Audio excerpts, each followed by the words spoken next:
if you're starting out, you're pretty early on, you're one or two people in a startup space, how do we bring this sort of culture perspective and thinking in early before we just bring in just talent? Because that's one thing you can get sort of stuck in, just bring in talent and they might not be right for where you want to take or even thought about culture.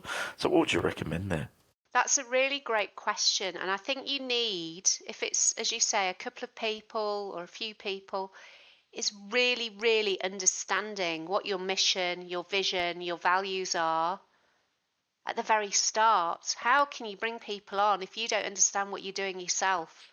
So make that really clear and not wishy-washy, concrete, completely no, because you can't teach people what you don't know yourself. Agree. If you're not clear, you cannot communicate it, and you're not going to communicate it clearly. That's for sure. And also the other thing as well, you might bring people on because they're the most experienced, technically amazing person, but there could be a real disconnect from a cultural perspective, and you're a bit hoodwinked by that.